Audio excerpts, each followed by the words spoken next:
In the Old Testament, do you remember how God kept talking about a land flowing with milk and honey? He keeps mentioning it over and over and over again.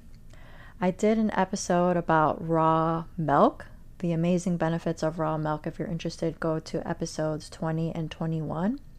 And I told you guys that I wanted to do an episode about honey, but I honestly didn't know a lot about honey. I knew that it was a wonderful natural remedy, but I didn't know a ton about honey.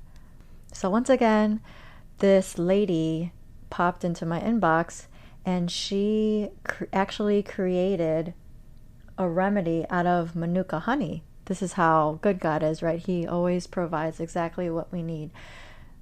So in this episode, I interviewed Joyce Dales.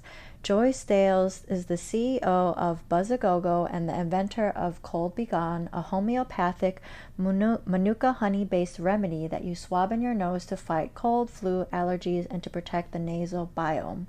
Joyce, who used to be a high school teacher, is married to Jeffrey, who is an attorney and software engineer. In 2009 and 2011, they welcomed two beautiful girls as they grew their family through the gift of international adoption.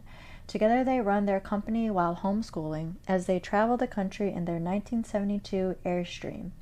Cold Begone is now sold nationwide and is a proud official sponsor of the Boston Red Sox. I'm so excited for you guys to meet Joyce. She's just such a delight. After talking to her for a while, I could really tell that she's also a warrior mom. She'll do anything for her kids, which is why she probably started her company. So in this interview, you will find out a little bit about her and how she created her product. And you will also find out a little bit more about honey. Proverbs 24:13 says, "My son, eat honey, for it is good, and the drippings of the honeycomb are sweet to your taste." Before we get into the show, I just wanted to remind you again of my free Facebook group. Go to facebook.com/group/her holistic healing. I would love to meet you, so I hope to see you in the group.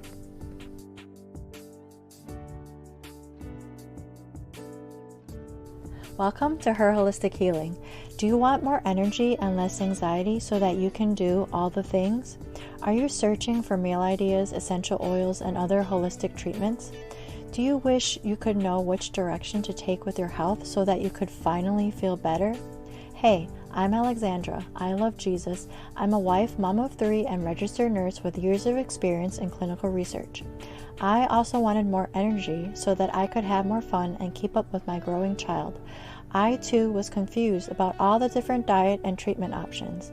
I too wanted to wake up every day and feel good, but I felt anxious because I couldn't solve the mystery of my health. Until God showed me that He is the source of true healing. In this podcast, you will learn holistic treatments and Bible truths that will lead you to the peace, joy, and freedom that you have been hoping for.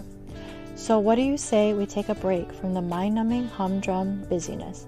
Let's rest and let God be our healer and helper.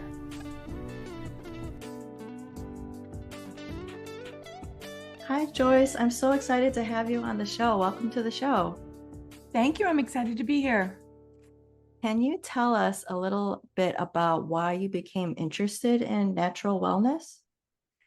I've always been interested in natural wellness. I grew up in my grandmother's kitchen in Maine in the 70s and 80s. And my grandmother was the kind of person who, there was a natural remedy for everything in her opinion.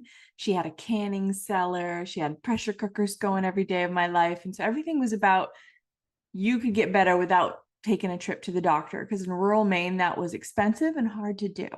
So that's the foundation of why I became interested in it. And then I became a high school teacher when I was older. And when I married my husband, we decided to grow our family through international adoption. And our first little girl came home from Vietnam. And in the middle of her adoption, we were told that she needed emergency open heart surgery due to Agent Orange. Her heart was essentially backwards. And there's generations of children still being impacted by this because they're farming the soil. And unless the United States goes in and scrapes 2 feet of soil off of Vietnam, this is going to continue happening. So she had emergency open heart surgery to completely reroute her heart and have a full pulmonary graft. And when she came home, I was told she would be immunocompromised. And so I lived in that new mom dread, fear headspace that every cough, every sniffle at the store was a direct threat to my fragile new baby girl. And that led me down the path of I need to revisit my roots of what can I do to make my family feel safer from a natural standpoint. And that's how I started a natural remedy company. That's amazing. And a lot of your products contain honey, right? Right. Is that right? What are some health benefits of honey? I think honey is such a great, if you look at our medicines, especially even natural medicines, a lot of the base ingredients are sodium benzoate or glycerin or something that, yeah, maybe it's not necessarily a chemical, but it's still, I think, not exactly beneficial. So I wanted to think about, why don't we use honey as a base? We cannot declare honey medicine in the United States. That is not allowed. Well, pretty much anywhere. But I think of honey as, this healing modality that should not just be a marketing ploy. It needs to be genuine. And that's why, and I've always loved honey. Everything my grandmother ever gave me had bees or honey on it. And so she's the reason for that. Did you have just really great experiences with honey in your family, or you did? Absolutely. Yeah. Well, for instance, when I first met my husband, he had an elective surgery when he was in law school. And he actually got hospital acquired MRSA.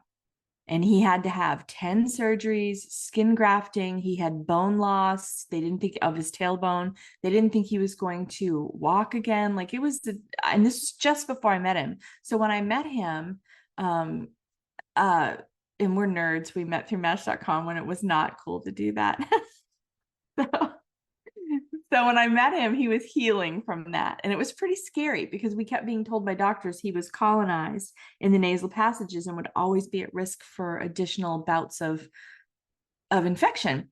So when I learned that, honey, I was researching honeys from all over the world, and I stumbled upon Manuka honey.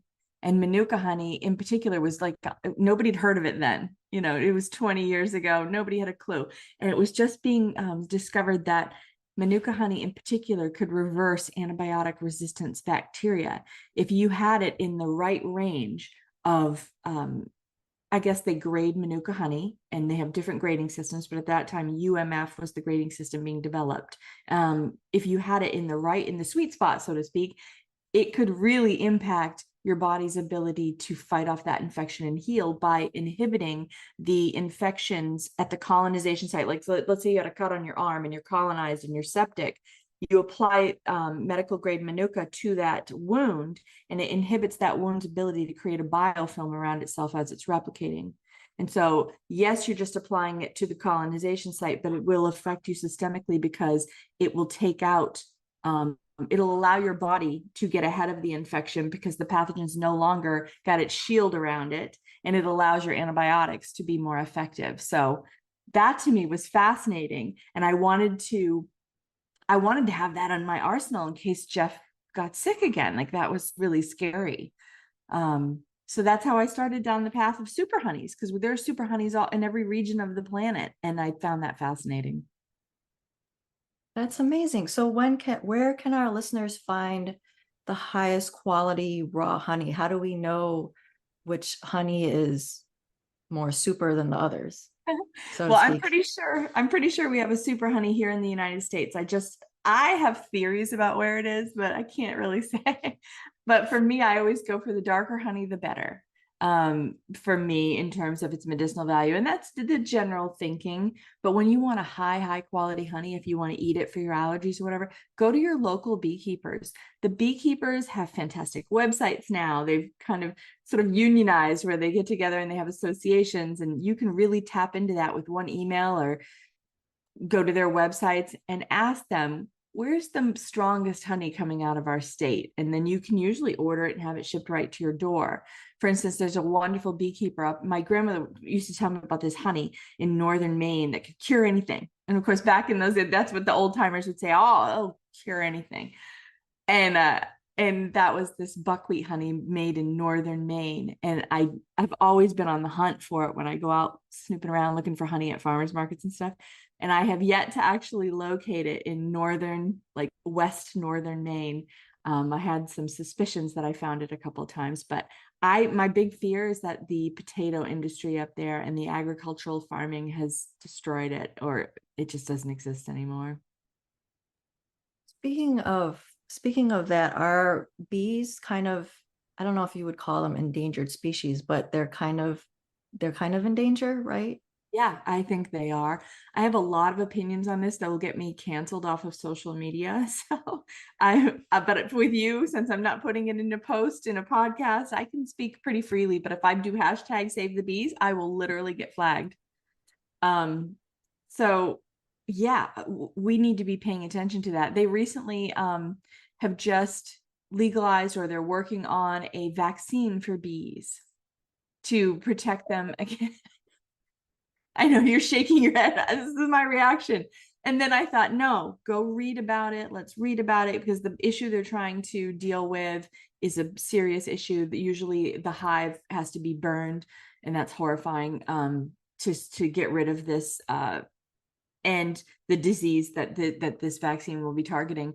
And here's what I learned. It's not widespread. It's easily managed through beekeeper practices. It only spreads through poor beekeeping practices. And yes, it is expensive to each individual beekeeper, but what is the trade-off if we go with this vaccine and you can't contain bees from hive to hive? Bees travel, they do crossbreed. There's no keeping something just within this hive. If you start to vaccinate, eventually that's going to, I believe, in my humble opinion, alter potentially the genome of our bees, because the way this vaccine works is it goes into the ovaries of the queen and then it gets passed on to offspring. What do we know beyond that? Right? It's an immunity that is passed on through the birthing process. Well, I'm sorry. I don't understand. Why do they want to vaccinate the bees? It's for this particular pathogen. I'll have to look it up. I can't think of the name right now. I'm terrible about that. I always forget important names. But it's a type of disease that the bees get that can only be, they basically get it through dirty equipment in farming. It's a problem really for industrial beekeeping. So yeah, that's what they're doing. So I posted that the other day, and I took the chance, and I was just like, save the bees. I'm waiting for that post to get pulled because I felt really strongly about it. I'm like, I'm just gonna post this. And of course I got pushback from people that are like, oh, it's just science, it's fine. Well, you know what? I really think we have messed with Mother Nature to such a point that she is trying to slap us back. Yeah, I agree. Is there anything that we can do to help save the bees? Support your local beekeepers. Okay, Yeah. great. Okay. They're pretty passionate people, and they won't always agree with you. There's a lot of beekeepers that heavily use insecticides, but you can just flat out ask. It's not like going into your grocery store and hoping that the labeling isn't lying to you or skirting some issue.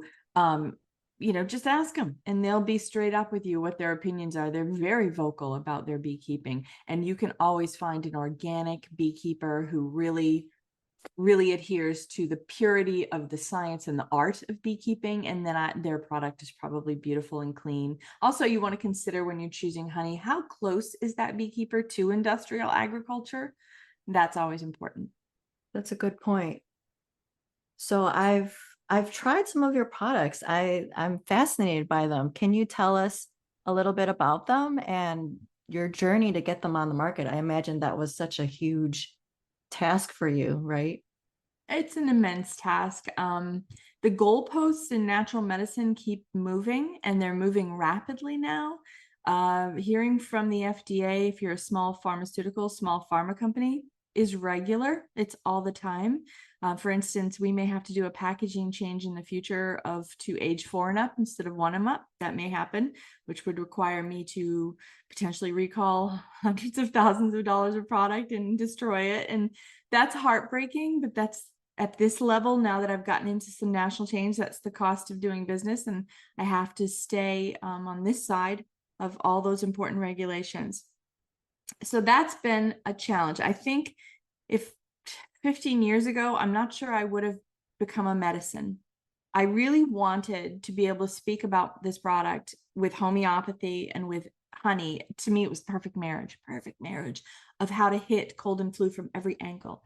I might have just tried to become a supplement, but you cannot speak about it. You can't necessarily have a supplement that goes in the nose that isn't a spray. And then if you want to become a spray, you have to change the viscosity of the honey. The only way to stabilize viscosity of honey is with certain chemicals. And those are the types of things you kind of get forced into when doing this sort of thing. So I think I created my medicine with joyful, hopeful naivete. And now I'm having to try and keep it as pure as I can without getting run out of business by regulatory stuff that big pharma can keep up with, no problem, but little pharma will struggle with. When did you start the whole process? When did you start researching? And then when did you start the process to actually bring it to the market? That was when my baby girl first came home. And by the time her sister came home, I was well into like kitchen science. I had jars of honey everywhere. It was fascinating how not all honey is created equal. And I couldn't just rely upon only super honeys because they can be quite caustic and work against my goal. They would burn, or I would feel like it wasn't, we were always all test subjects, the whole family. I'm like, shove this up your nose. And it's a tiny amount. It's just you use like the dot, like a zero on a keyboard, tiny amount. But still, it's a delicate mucosal system in your nose, like the mouth, the vagina. You've got to treat it with care and respect. And so that took at least a couple of years, and then 2 more years of talking to the Small Business Association about how do we do this. My husband being an attorney, he's like, yeah, we have to go down this path of becoming an FDA OTC pharmaceutical. I'm like, oh God. So it was at least 5 years of product development and research. Are there other products that use the, I guess you call it the booger biome? Are there other products like yours like that, or were you one of the first? I think I'm the first to talk about it, but now I used to tell people all the time, viruses replicate in the nose. Your nose is a biome. You should take care of your nasal biome, blah, blah, blah. Well, now everyone understands this. The pandemic has provided a sort of an elimination to my learning curve that I was always trying to overcome with people about, yes, your nose is important. But now I think there's a probiotic coming out. There's all kinds of nasal products coming out. But for me, the problem always is, what's the carrier? What's the carrier? What do you have? What's the thing that is stabilizing your product? And what's all of those questions? And, that's just me being a picky mom. Like, if I don't want to put it in my kids' noses, then I don't want to put it out there. And honey can be very fussy. You have to actually, in some honeys that come in from around the world, they have to be irradiated, believe it or not. So that's another thing to consider, is that irradiating honey, yes, it sounds scary, but it actually makes the honey sterile medi honey. And sterile medi honey is those $80 jars that they put on diabetic wounds or in field dressing for the army. That is something else to consider, is that when we are using honey, there are some honeys that come in from around the world that have been either light irradiated or gamma irradiated. So, and that's just what you have to do, or you cannot use honey as a medicine as a carrier to medicine in the United States of America. So when you irradiate it, what does that do to the components of the honey though? Is it still as effective? It took me 6 months to come around to that concept, because I'm that mom. I'm like, no, that sounds terrifying. But I dealt with a lot of experts. I did a lot of consulting. I spoke with honey experts in particular. That they were the ones that I really leaned on. I contacted Dr. Peter Mullen, of the father of Manuka honey, before he passed away in New Zealand, like the guy that found the reason Manuka honey was so special, University of Waikato. And he helped guide me to the place of, he's done research on irradiated honeys, and the enzymatic activity is slightly inhibited. The probiotic activity is inhibited to some degree, but the prebiotic, the anti-inflammatory, and all of the medicinal, like the value of honey in other ways, is not inhibited. It becomes, especially Manuka honey in particular, it becomes a sterile medi honey. But again, we cannot use honey as medicine in the United States. I should just put that on my forehead. Honey is not medicine. Um, in your research, what are some, I know we talked about it's been used for viruses and things like that. Do you know some other health benefits of honey? If you want to use, like, let's talk about Manuka honey. If Manuka honey is raw, or if any honey is raw, it's going to have a lot of mold and yeast and other, things in it. And we don't know how much of that mold and yeast or the microbial count is beneficial. And there is lactobacillus. It's usually beneficial. So Manuka honey in particular is wonderful if you're trying to fight H. pylori in your stomach. There's dozens of studies about Manuka honey regarding H. pylori. It's wonderful if my kids, if somebody threw up when they were younger, tablespoon of the strongest Manuka honey I had, and boom, we were done. Not one more throwing up for that night. I use it in that regard. I use it for whatever ails you in this house, but I have to be careful about medical advice. But I think moms know honey is amazing. Yes, honey is amazing, and it tastes so good, right? It's just well, you know what? Manuka so sweet. Doesn't. I don't like the taste. No, I don't know. You're much younger than I am, but in the 70s or 80s, when we had a sore throat, our moms would torture us with this spray called Chloraseptic.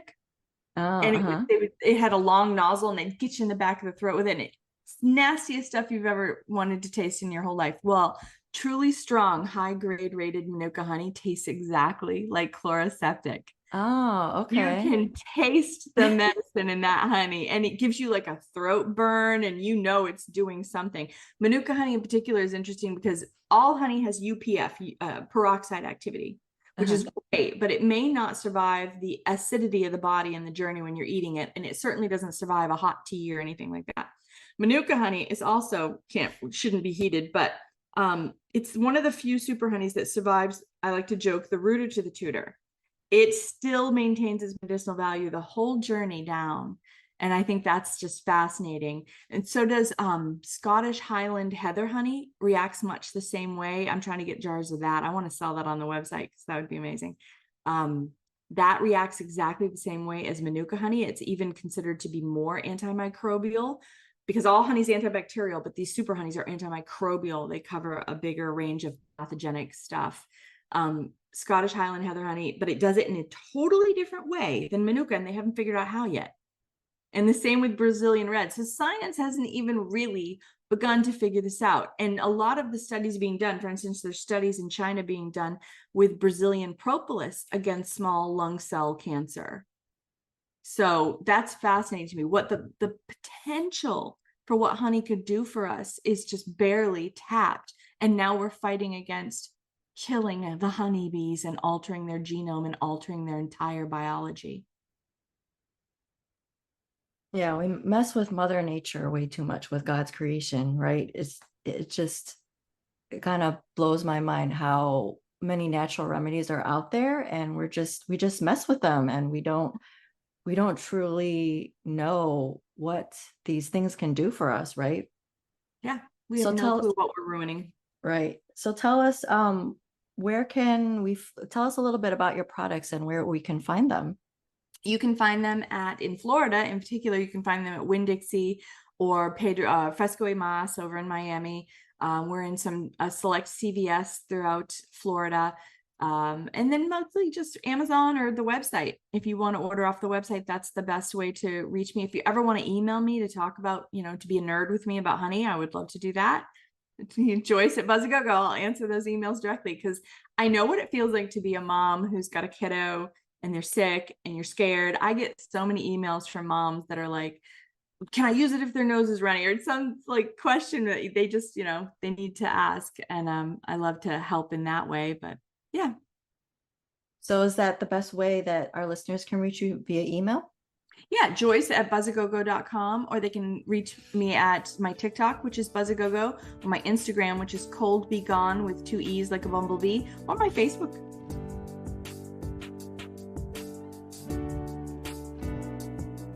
I'm so glad that you took the time to listen today.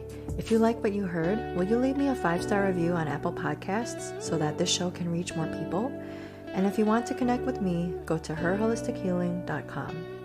Before you go, I want to leave you with one of my favorite passages from Matthew 29. Come to me, all who labor and are heavy laden, and I will give you rest. Take my yoke upon you and learn from me, for I am gentle and lowly in heart, and you will find rest for your souls. For you, it's easy and my burden is light.